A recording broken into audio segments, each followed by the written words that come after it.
Do you wake up every day fired up to make a difference? Are you committed to taking your nonprofit to the next level and beyond?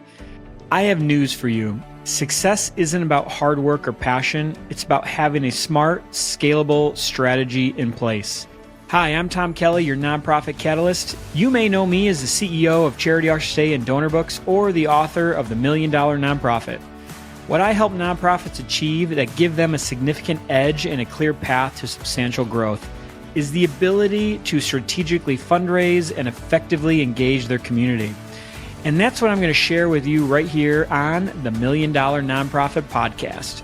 In each episode, I'm going to take you behind the scenes to reveal the strategies, techniques, and tactics of successful nonprofits so that you can put these into practice immediately to grow your organization. No matter if we are talking about common pitfalls nonprofits make and how to avoid them, exploring how to accelerate your next fundraising campaign, looking at how to attract ideal donors, or everything in between, this conversation is designed to drive your nonprofit forward. Welcome. I'm glad you're here.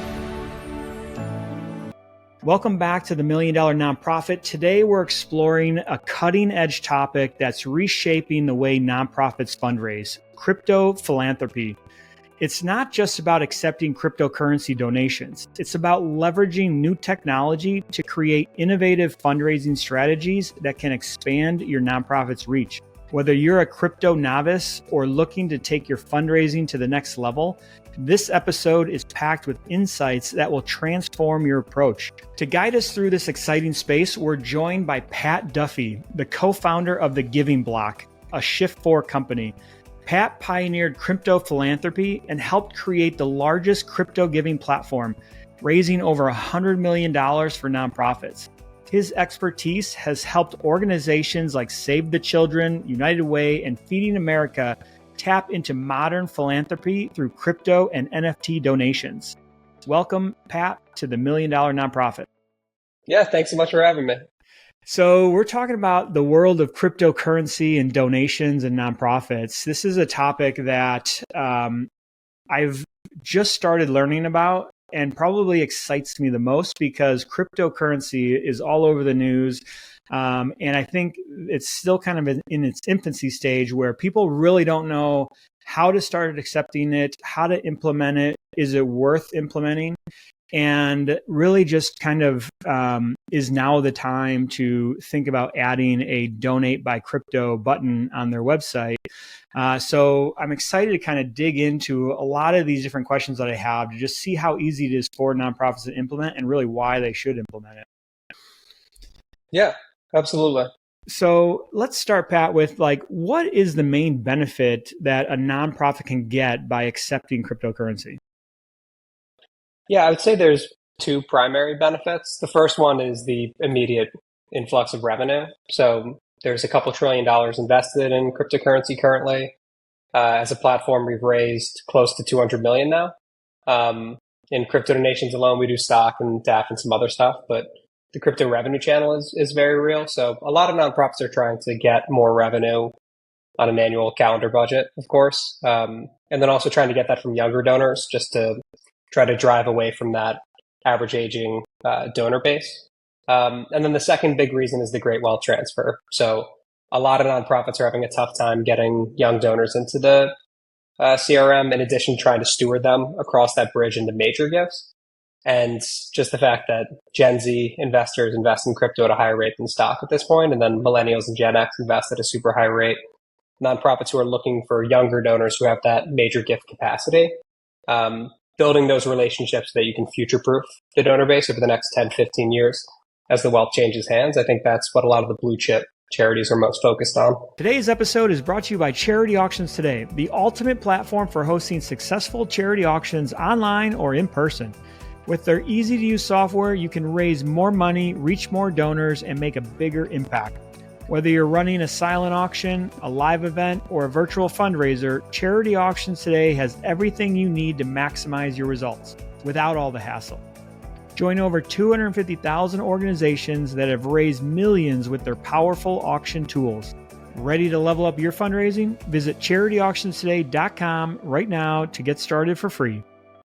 And do you find that the younger generation of donor that has cryptocurrency currently is more likely to donate cash or cryptocurrency when it comes to supporting a nonprofit that they want to support?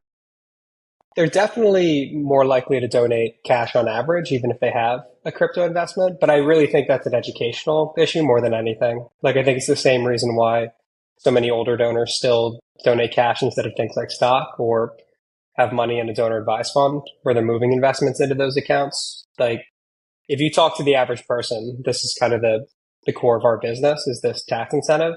They don't think of an investment as a donation method. And it's really kind of only the hyper wealthy with wealth managers and high end accountants who are having that kind of tax arbitrage conversation where it's like, oh, you could actually transfer this appreciated asset to the charity and then even use the cash you would have otherwise donated to repurchase a position in the same asset. And now you've erased the capital gains tax liability, given a larger gift, gotten a bigger write off. Like, there's all these considerations that for younger donors in particular, it's even more extreme. And that's just because they do their taxes on TurboTax. They invest in crypto on Robinhood and Coinbase. They buy stocks on Robinhood. They don't even work with a financial advisor, let alone a wealth and a tax advisor. So if the nonprofits aren't bringing it up as a donation method or actively presenting it, you're going to have a tough time finding younger donors beating your door down to send those donations. But of the donors who have crypto assets and are familiar with the tax incentive, it becomes their core donation method, in the same reason that most people don't buy their groceries with stocks. It's just not the thing you would want to do from a tax standpoint. Well, I know over the years, crypto has exploded, and the amount of money and capital gains that a lot of people are receiving is just, through the roof. And one of the big incentives, like I've set up and work with high net worth individuals to create their family foundations. And that's one of the big things that we do with them is we teach them to donate that cryptocurrency into the foundation or just donate it to a charity, right? And your charity needs to be able to accept cryptocurrency easily, right? Which is what we're talking about today. But it's a great benefit for the nonprofit because they're getting the cryptocurrency. They can sell it for no capital gains. But then the person donating the cryptocurrency doesn't have to pay those capital gains and they can take the write-off. And so by having that option of being able to accept cryptocurrency, it's a win-win for everybody. So I might be able to donate $10,000 of appreciated cryptocurrency to a nonprofit. I can take my $10,000 tax deduction. The nonprofit gets their $10,000 donation. It's a win-win, right? So when somebody's thinking about, hey, should I add cryptocurrency to our nonprofit? Right there, the answer is yes, because you could start going to a high net worth individual and give them another option to donate to save capital gains by doing the cryptocurrency exchange. No, you nailed it. And it's that tax incentive that backs a lot of this in the US. So like in the US, there's about 60 million crypto investors. It's a lot higher than I think the nonprofit sector perceives it to be. It's like 600 million worldwide. So it's this massive demographic. And to your point, that tax incentive is the exact same tax incentive that backs any other asset that you would donate to a nonprofit because it's appreciated. And if you want to spend it anywhere else in the world, you're going to have to pay the federal and state government capital gains taxes, which for a major donation, right? You think about 6, 7, 8-figure donations, like this could mean $800,000 in your pocket that would otherwise not be there if you weren't donating the asset. Yeah, I mean, thinking about it that way, originally I came into this thinking, okay, we want to add a donate, instead of cash or like button to donate cryptocurrency, which is a great idea to have, right? You want to make sure you have those options. But really just the ability to accept cryptocurrency easy when someone says, hey, or giving an option to donors that, hey, if you have extra cryptocurrency that it's appreciated, we can still accept that.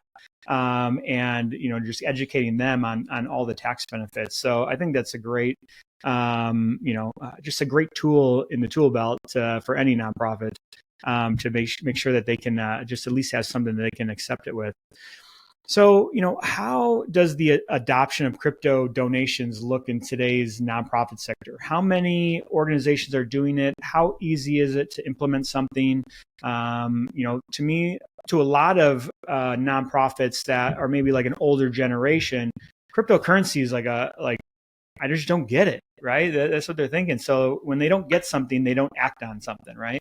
So how do you kind of explain it to somebody that's an older generation of how easy it is to potentially implement and add this to their nonprofit? Yeah, this is why I think podcasts like yours and communities like yours are so valuable. Like there's these nonprofits that are trying to get to that $1 million mark from 1 million to 5, from 5 to 10. There's all these different demographics and they all have different growing pains and established habits and then resources that they can invest in innovation. So the considerations, I think, vary a lot when it comes to innovation in general, depending on the size of the nonprofit and how they fundraise. Um, right now, if you look at kind of the blue chips of the world, like if you take, for instance, the Forbes top 100 nonprofits, the majority of them have crypto fundraising programs. So it's the norm for the larger nonprofits just because of the things I mentioned. Like they've got budget for innovation. And in the same way that if you go to any city in America, there's like a giant crypto presence. It's a numbers game. If you go to any large donor database, there's crypto investors in there. It's a numbers game. Nonprofits have all these different staff and departments. And when you get to these big nonprofits, it's almost an impossibility just based on, again, there's trillions of dollars invested in it, so many users that they wouldn't have some option for taking it just because they're bumping into it so often. And if they're looking at trends like AI, cryptocurrency, things that are going to be transforming the sector moving forward, they're pulling the trigger. So orgs like Save the Children have been taking crypto since 2013. Like it's been around for quite a bit for the bigger orgs.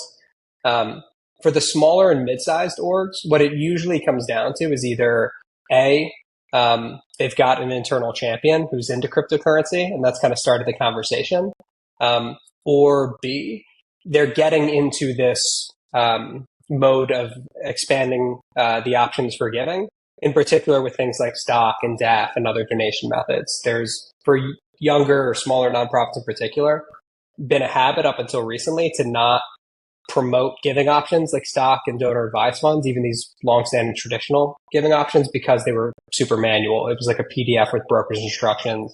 Or for DAF gifts, for instance, you have to send a donor away from your site. It's untrackable, and then hope that they log into some completely separate interface and push send on a transaction. Because they avoided all those other asset and tax optimized giving, the idea of jumping right into crypto, I think, felt like an impossibility. So I think companies like Chariot having that automated way of sending DAF transfers directly in your giving form, and I think all of the donate stock type forms that have come out, like nonprofits getting into those, I would say, is the biggest like gateway drug into adding crypto, because you've got all these donors 50 and above sending those types of transfers. You're like, why not also offer the most tax optimized option for donors under 50?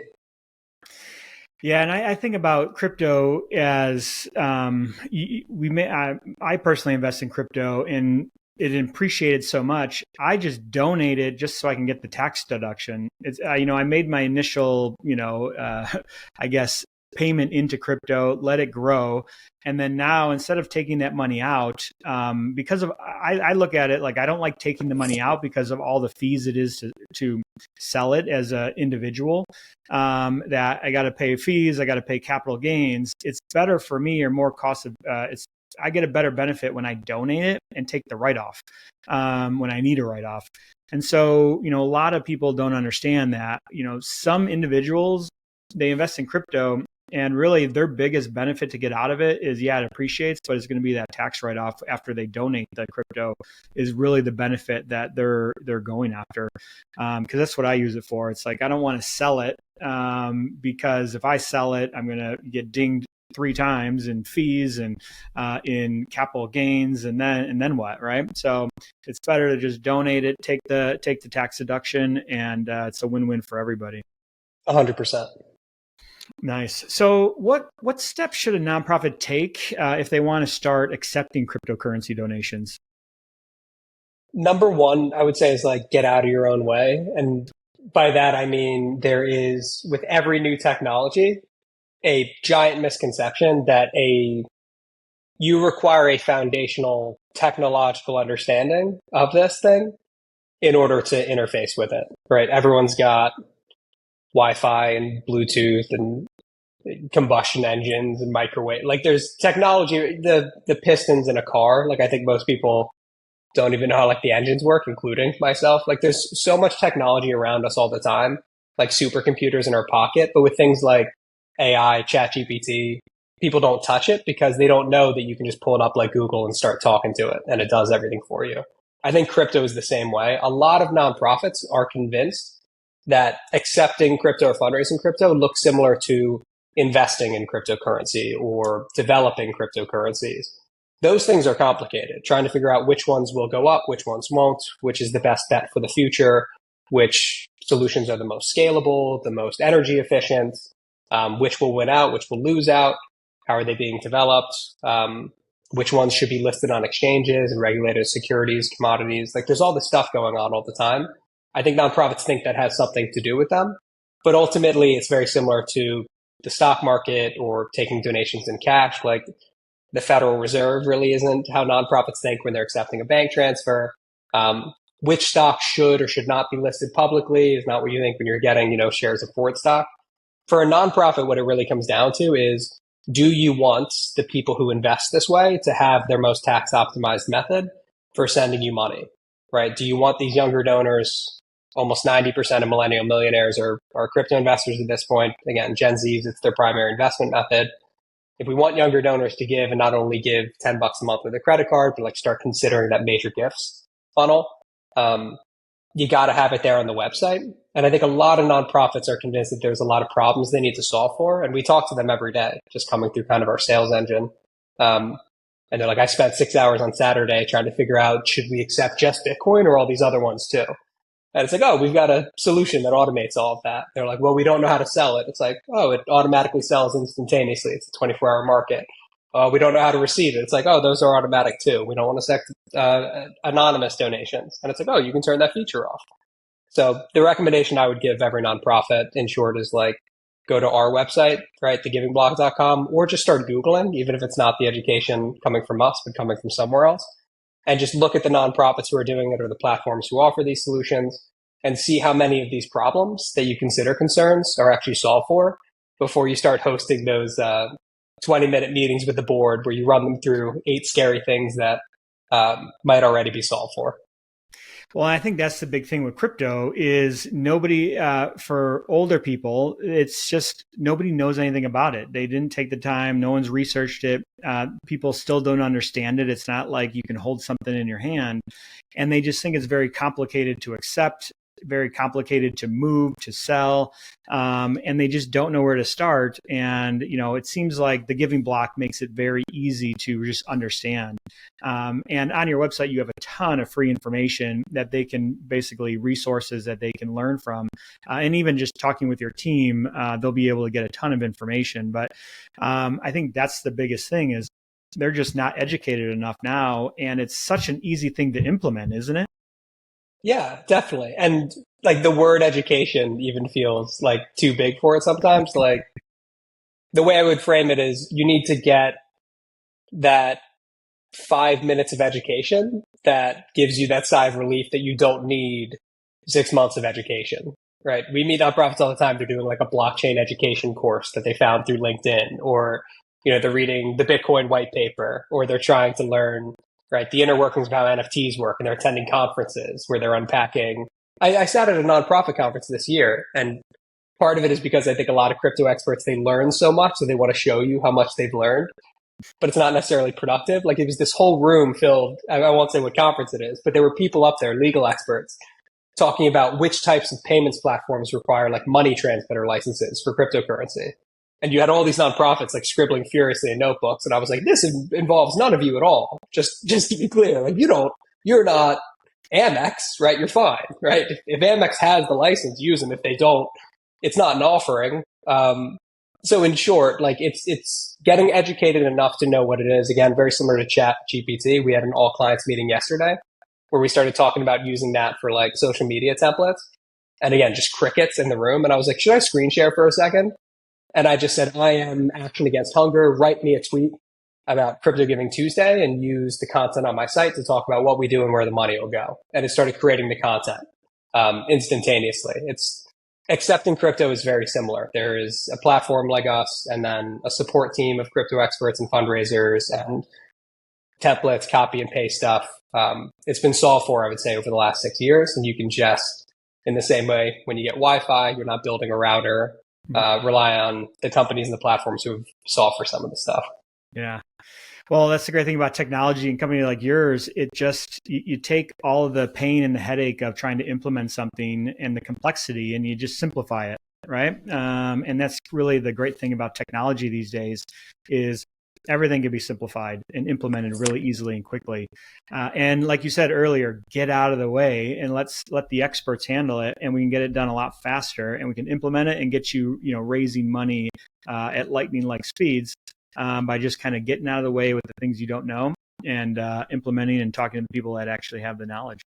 Definitely. And the only quick clarification I would give on that, because sometimes it sounds like we get it, you don't, like, don't worry about it, which I think can feel like patronizing sometimes. You can get as much education on these topics as you want, but that's different than viewing them as a barrier, I guess, is a slight reframing that I would put to that. Like, you can read the Bitcoin white paper. I did. My co-founder made me read it. I wasn't smart enough to pick it up myself. And I was like, oh, this is amazing. You can't counterfeit Bitcoin. It goes wherever it's supposed to go with 100% certainty. And the more computers involved, the more secure the network is. Oh, it's so much more cost efficient. It's so much faster. It's so much more secure. No one can pull transactions out of a wallet. You can only push. No one can take money from things. I was like, this is doing a lot of really interesting technological things that made me want to become an investor. And as a nonprofit who's working in the space, knowing about those things can make you someone who not only accepts crypto, but can interface with the donor and like the technology that they like, which is why they invested. But all of that stuff is optional, is kind of the point that I'm getting at. Like, none of those things have anything to do with the form is on your site and someone else who's decided they like it and they're investing in it is clicking send, and then it's automatically converting to dollars that you use just like any other dollars. Those two things can be held separate, right, in terms of what you choose to learn about versus what is necessary to embark upon the process of acceptance. Very nice. What do you see the future of cryptocurrency in the nonprofit sector becoming? How big of a growth is it? What's it been like the last couple of years? Where do you see it going? For now, I mean, it's arguable, but just because there isn't perfect reporting across every donation method, but it appears to be the fastest growing donation method, just in terms of like how rapidly it's been adopted. Like, there weren't a ton of nonprofits accepting this not that many years ago. And again, like, the majority of these blue chip nonprofits, like these owners of very large swaths of the ecosystem, are really taking it seriously and building programs here. And that's, I think, cool on the nonprofit side of the fence. Like, it's going to be this growth area where if a charity is trying to develop an additional revenue stream versus trying to take the same donations from the same donors, but at different types of fundraisers or channels, et cetera. It's kind of cool to know you're diversifying into a donor base that probably wouldn't have otherwise participated in your fundraising ecosystem. And then on the donor side of it, I think a lot of nonprofits, because of the way they fundraise, don't have a bridge for young donors into major gifts. Like, I think a lot of the reason when you see like the average age based on dollars going to a charity is so high, is not just because nonprofits only focus on these older donors, but the big donation opportunities are only focused on older donors, right? When you think about how nonprofits view younger donors, like, they're looking for building a walks team, right? They're looking for that donor to give $10 a month with a credit card. They're thinking text to give, things that have much smaller average donation size.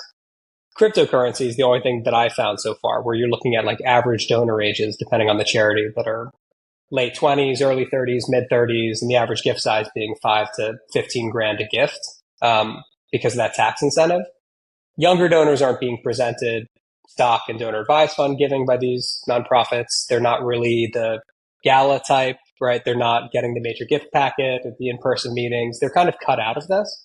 And nonprofits have this cycle of, I think, younger donors being exposed to these more limited upside giving options. The ability to present younger donors with this option where it's like, hey, you're going to be treated like a major gift donor and like an older donor who would have this higher capacity. And not just because we're asking a 30-year-old hitting their peak earning years to just give a bunch all of a sudden. We're showing you that there's this really tax incentivized giving method you might have like not considered that's mutually beneficial, right? You might have this big write-off like you were talking about, Tom, at the beginning that could get you the savings you're looking for on your tax bill while helping you fulfill what would have been maybe a 5 to 10 year pledge. So great wealth transfer bridges for younger donors when you're thinking about Gen Z, millennials, Gen X participating in your donor ecosystem at a higher level and getting that average donor age down from mid 60s into 50s, 40s, et cetera.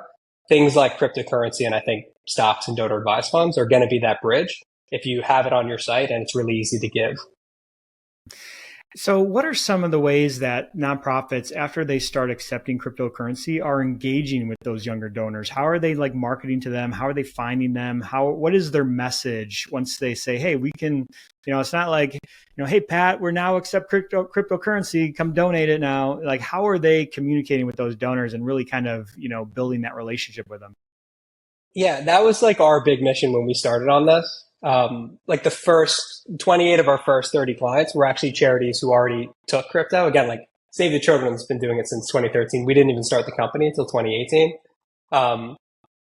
We were trying to avoid like these crypto fundraising graveyards because what happens is, to your point, it can't just be a donation method. There needs to be some fundraising strategy. And we couldn't tell you like how many of these nonprofits we talked to where they had a crypto donation option that had been sitting on the site for like 5 years. And we were like, how do you fundraise it? And they were kind of like, what do you mean fundraise it? We're like, well, how are you fundraising crypto? It's like, no. If we were running a capital campaign and someone calls us and they're like, would you take Bitcoin instead? Then we'll send them a link to a page that's not even discoverable in our ways to give menu. And we'll process the gift as it's like, oh, well, you wouldn't do that with credit cards, right? Like you wouldn't just have maybe they'll call us if they want to send us money approach, right? And they're like, no, definitely not. I'm like, I don't think we should be doing this with any giving methods. Like we should definitely be showcasing that these are options and get them to the consideration stage. And then if they opt in, they opt in. It's not like we need to make crypto, the donate button on the website, the primary focus, but donors should be bumping into it as an option, right? As a baseline. And 90% of the growth that we've seen in all of these programs, like the reason that our platform went from just like a scalable product offering to all this fundraising stuff and like subscription model that we do with charities is because so much of that work was getting neglected. And we would always talk about these donate Bitcoin buttons that just collected cobwebs sitting on some page on the site that no one saw. So that was kind of the starting point. It's not these, and we do these big crypto campaigns like the Cancer Crypto Fund that raised $1 million in a couple weeks with the American Cancer Society, or the Hodl Hope campaign. Save the Children has raised, 8-figure crypto fundraising channel. Most of the fundraising is really like you're sending a capital campaign email and next to the donate button, there's another ways to give button now. And then in there is crypto and stock and DAF, ACH, et cetera. And donors are seeing that all throughout the year. Now they're opting into these donation forms where instead of clicking the donate button where they're $50 a month is like that primary funnel, they're getting on with a major gifts officer and being like, oh, I might send 25 grand this year because there's all these powerful tax incentives and reasons to do that. Yeah, I mean, and that's the big thing. It's still a strategy that you have to implement, right? So even though you're accepting cryptocurrency as a donation method, you still need to have some type of a marketing strategy behind it and a process to kind of, one, get the awareness to it, but then two, like you said, lead them down to somebody that they can talk to that can maybe explain the benefits and then accept that larger donation because that tax benefit at the end of the year is really such a big driver, I think, especially in the crypto world, just like stocks and real estate and things like that. That this is just another asset that a lot of people just don't think about other than stocks or real estate. Those are the easiest things for nonprofits to think that, I'm going to accept all this, but it's like cryptocurrency is a whole new asset category that nobody thinks about, that they can make a lot of money in donations every year by just accepting it. Yeah. And quickly on that, almost no nonprofits fundraise stocks or real estate or donor advised funds or even bank transfers. Like it is like pulling teeth oftentimes to even find a way to like send a nonprofit stocks and not like park it in a will. Like if you go to most nonprofit sites, it's like you click the donate button and there's just a credit card form. And you would have to like navigate back to the site. And then there's no ways to give menu. There's like a get involved menu that's like talking about volunteer opportunities and packing lunches and stuff. And then you can find like a buried hyperlink that's like wills and bequests. And like you see something about securities and you click that, it takes you to like a microsite that's like plannedgiving.charityname.org. And then there's all these ways you can add it to a will. And you're like a 35-year-old.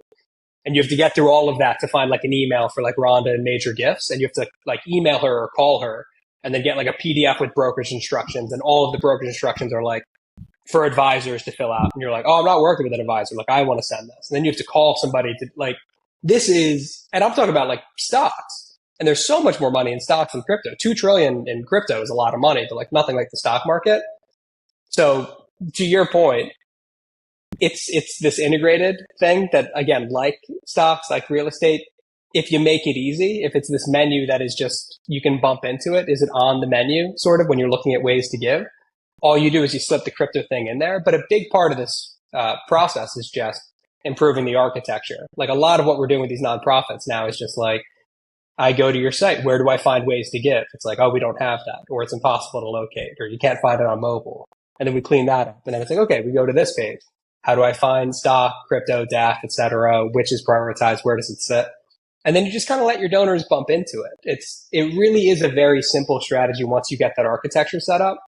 But I would say well over 95% of nonprofits have a website where if you're not giving with a credit card, it takes a lot of lifting to go find those alternate options. And if you're a donor over 50 or under 50 rather, who's used to like streamline flows that are a bit more frictionless, like you're dropping left and right and you're just Googling, where can I send my Bitcoin?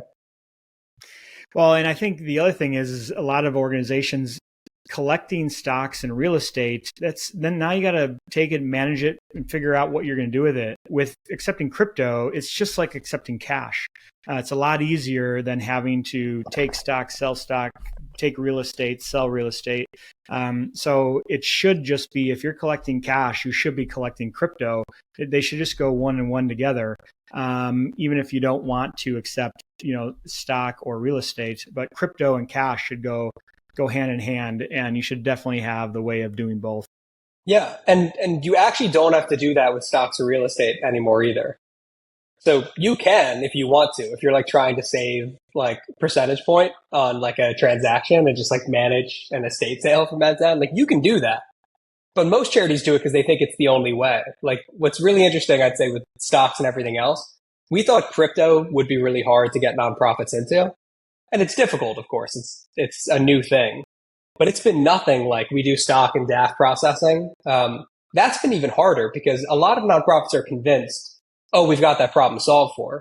And to your point, they have a system on their website where you can contact them and give through a brokerage. And it's this whole manual process of acceptance and sale. And then like contacting the donor, say, is this your transaction? Because there's no form filled out and details coming through. And then manual entry into your CRM and then a stewardship journey outside of it. Same with real estate and everything else. There are solutions for all of these things. So you can take stock through your website via a donation form and have it automatically accepted and sold, and you just get an ACH transfer into your bank account. You can do that with real estate even. With DAF transfers, for sure, you can take them on site through that Chariot integration. Chariot's fantastic. And any DAF account that exists in the world, like any of the big primaries, like dozens and dozens and dozens of them, they log in like Plaid directly on your site. It scans their account for the balance. It recommends a gift size using AI to increase the averages. And then as they initiate the transfer, all the details of the donor goes into your form and the stewardship process begins and you're just getting cash. Like no more of those checks from a DAF account. Like so much of this stuff is solved for. And some of the hardest cases, I would say, are the charities who have that PDF with brokerage instructions and they go, no, we're good. We already take stocks. They'll call us if they need it. We'll send them a PDF. And you have to like explain actually the solution you have is no longer a solution. It's an impediment. Well, it's just like anytime I have to sign a document, if it's not in a DocuSign and I got to print it off, it's in a PDF, sign it, scan it, and then get it back to you. It's like, all right, this is going to take me a week to actually get this thing back to you. I don't even have a printer anymore. Like I got to go to my office. I have 3 offices. I got to go to the one office that has a printer and print it, sign it, scan it, get it back. It's like, well, that's like 10 minutes of my time. I would much rather the 30 seconds of my time to just sign it with a DocuSign and get it back. It's the same way with giving. The easier you make it, the less time it's going to take them to donate, and the more likely it is they're going to get you that donation a lot faster. Yeah, absolutely. I just sent my first DAF donation to a nonprofit, and it was through a direct mail appeal. They sent a direct mail appeal to, I'm 30 now, I was 29 at the time. I opened up a piece of paper, I hovered my phone over a QR code, it pulled up this Chariot integration. And in a couple of clicks, it logged me into my account and I initiated the transfer. It was over. All my details went to the nonprofit. The transaction went through, the cash hit their bank account. And I could just do that in seconds. Like if they said, we'll take a DAF donation, go log in somewhere and do it, there was a 0% chance I would do it. Yeah. And that was a week after, similar to your printout thing. I canceled a life insurance policy because they said I have to send them a check. Yeah. And I was like, I don't trust you anymore. It's not even the work of it. Like I could go to a bank and get a checkbook, but I'm like, you can't take a bank transfer? And they said no. And I was like, what are the odds that you're safe with my information? Like there's even a trust factor, I would say, when you go to a nonprofit site and the processes are dated. It's like, well, if accepting money and getting money to the cause is like one of your primary functions, if you don't take that process seriously, then why would I assume that you'd be like innovative and effective when it comes to using those funds? Which isn't even necessarily a fair assessment. Like tons of charities are legacy institutions who have a great process. But I'd say younger donors more and more are going to look at stuff like this and go, if they have a broken website, if they have a broken giving process, why would I assume that they're using the best and the brightest technologies when it comes to solving the actual problem that I'm attempting to fund? Yeah. So this has been a lot of great information today. And, some of my key takeaways are definitely the benefits of accepting cryptocurrency is the capital gains, eliminating the capital gains that you can pay on the growth of your cryptocurrency. That you don't need to fully understand cryptocurrency to still work with cryptocurrency. Working with companies like yours, the Giving Block, and getting the knowledge and the resources and really just going to your website to get educated is a great place to start.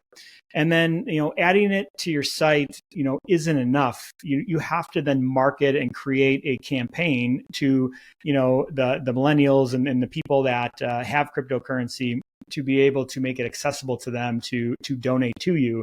And I'm assuming that those are all things that the Giving Block can give people and give nonprofits kind of guidance on, isn't it? Yeah. So what we do as like a high level overview is we set up the nonprofit with what ends up being a copy and paste donation form that goes on their site that allows them to accept any of the top cryptocurrencies, have that cryptocurrency hit an exchange account, instantaneously sell for US dollars, and then push it via bank transfer to that nonprofit. So like the acceptance process is fully automated. It's not just accepting crypto like it used to be with wallets where it's now sitting somewhere and there's price volatility. It's accepting crypto that's instantly cash, which I think is important. So that onboarding process, which exchange it is, what type of account, what is all automated and set up for all those top cryptos. Like that's what a lot of the code does. In addition to providing that form, we have what's called like our activation program. And it's exactly what you just described. We want to make sure it's not a donate crypto button that collects cobwebs. And it really is something that a nonprofit can fix in a matter of days if they just make it a priority. It's making sure, again, that you have a ways to give menu that's discoverable for a donor and that crypto is sitting in there in the same way any other donation method would be. Like if I click your donate button and the card form pops up and I want to find some other way to send you money, can I get there? Even if it's not really actively presented? And can I get there on desktop and mobile? And then once I get there, is it easy to send? It's not an infinite scroll down. Like all of those considerations that I think have a major impact on conversion rates.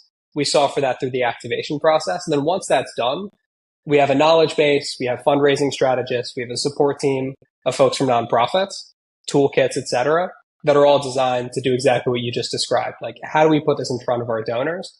And it starts with nonprofits kind of self-assessing. We do not want a nonprofit with no account on X, for instance, tweeting all day long because so many crypto users are on Twitter, right? It starts with things that we just discussed. You've got this big major gift campaign that's going on. It's part of a capital campaign. You're putting this direct mailer out, and you could slip a couple QR codes onto a piece of paper that have things like crypto stock and DAF. And then use this big, really effective, highly targeted campaign to the types of donors you think might have it, and use that as a way to solicit that crypto. And then you should just find ways throughout the years as you build up the program to increase that exposure. And then the last leg of this, if you want to do it, and lots of our clients do, but it's that final step, you don't just jump to it, is crypto campaigns. And that's where it gets fun. The donors have been seeing this option in your giving appeals. They've seen it in emails. They've considered it. They have crypto. They've given sometimes. And then you get to like Crypto Giving Tuesday at the end of the year or the month of December for those tax reasons. And now a nonprofit can be like, hey, the next $50,000 in cryptocurrencies are matched dollar for dollar. And we're using these to build a school for the first time via crypto funding. And now you've got this really cool kind of engaging appeal that you can put on social and hit those donors with. And they've already thought about giving this to you. They know it's a donation method. And that's where you get that really high conversion rate and the fundraising upside. Well, I think you just hit the nail on the head. Get everything ready for Crypto Giving Tuesday. I didn't even know that was a thing. But now if it's a thing, then everybody needs to have crypto, the ability to accept crypto on their site this year to make sure that they can take advantage of that day. Awesome, Pat. Well, hey, this has been great. Thank you so much for being on the podcast. We got a lot of great insights on cryptocurrency and the benefits of accepting it for your nonprofit. Thanks again for being here, and we'll can't wait to have you back and share some more of your insight down the road. Yeah, thanks so much for having me. It was fun. You got it, Pat. Thanks a lot. Before we wrap up, a quick shout out to our sponsor, Charity Auctions Today. If you're looking to boost your fundraising with an easy-to-use auction tool, they've got you covered. From silent auctions to live events, they help you reach more donors and raise more money for your cause. Ready to take your nonprofit to the next level? Head over to charityauctionstoday.com to learn more and get started for free. Thanks again to Charity Auctions Today for sponsoring the show, and thank you again for listening to the $1 Million Nonprofit Podcast. Thank you for listening to this episode of the $1 Million Nonprofit Podcast. You're here. That means you're ready to take your nonprofit to the next level and make a greater impact.